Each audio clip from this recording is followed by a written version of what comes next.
Open Mind is a series that's for young adults at A1, A2 and B1 levels.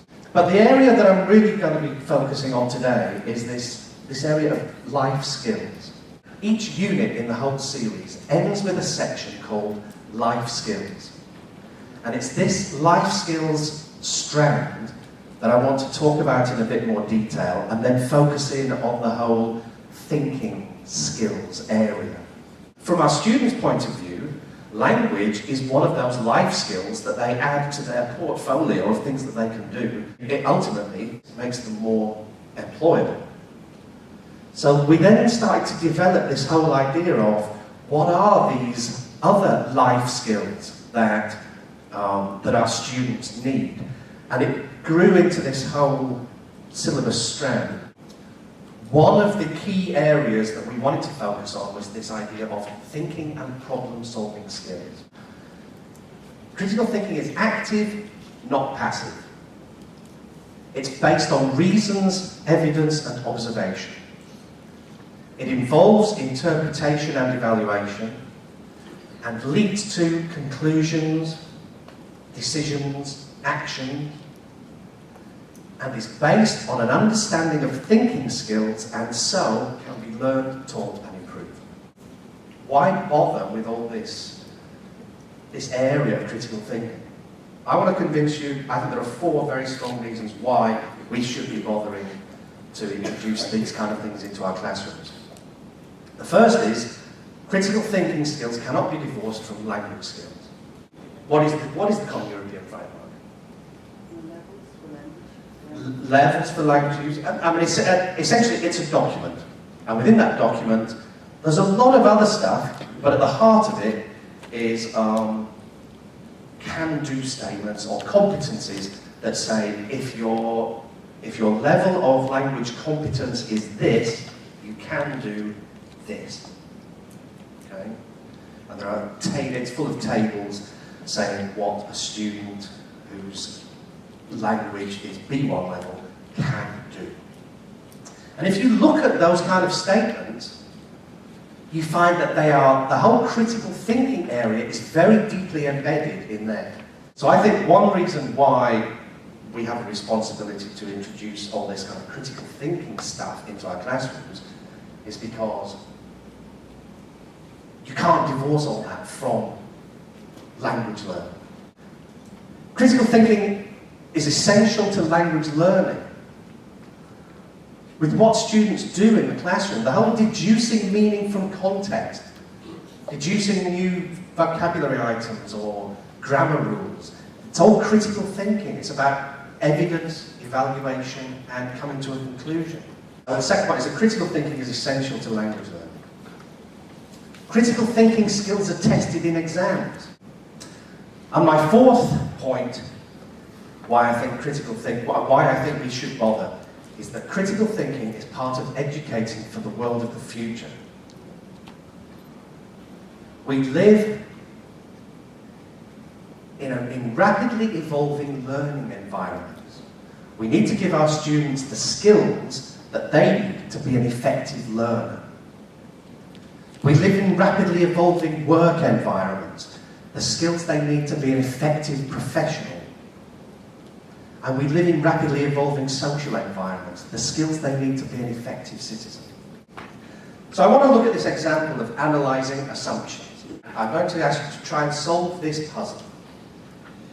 Some of you may have seen it before. If you've seen it before and you already know the solution, then I'd like to think about what assumptions are people making which prevent them from finding the solution.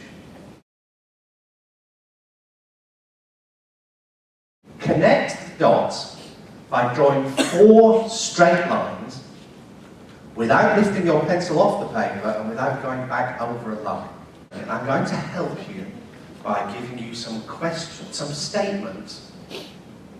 And if you decide whether these are true or false, these will help you to identify the assumptions that are preventing you from solving the puzzle. Number 1, the instructions say each line has to start and end on a dot. Is that true or false? False.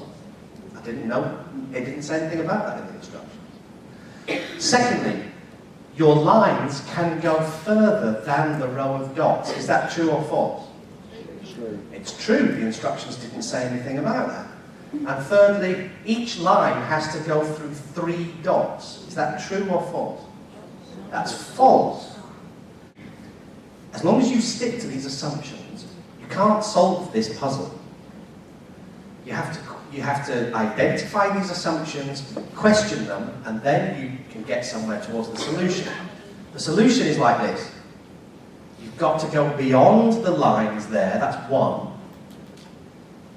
Then up there, that's 2. And then across to there, that's 3. And then down there is 4.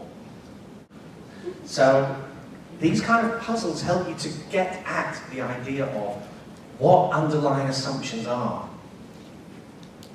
and how they prevent you from making progress in analysing a puzzle or an argument or a line of thinking. And then once you've done that, once you've raised students' awareness of assumptions, you can then start to turn to simple texts and simple arguments and ask students what are the assumptions behind this kind of thinking. These are examples from critical thinking skills. What's the main underlying assumption in this text? Students of the late 20th century regularly campaigned against nuclear weapons. Students rarely demonstrate against nuclear weapons anymore. Students must be less political than they used to be. What is the underlying assumption of this text? That you're only political if you demonstrate. That you're only political if you demonstrate. That you're only political if you demonstrate, and even more exactly, you're only political if you demonstrate against nuclear weapons. Yeah? Campaigning against nuclear weapons is an accurate measure of how politically minded a group is. You may decide that this is a true assumption or this is a false assumption. Maybe you agree with the underlying assumption, maybe you don't. But in order to analyse arguments, you need to be able to identify what the underlying assumptions are before you agree or disagree with them. So, open mind is a very dense course. There's a lot that I could talk about. I find it very easy to kind of promote this series because there's a lot in it. We've just looked at one very small aspect of this whole series. But if you, as I said, if you go to the Macmillan stand, if you teach young adults at all, then you might want to consider this series. Okay, that's all I had to say today, really. Thank you very much for coming and listening, and I hope you enjoy the rest of the conference. Thank you very much.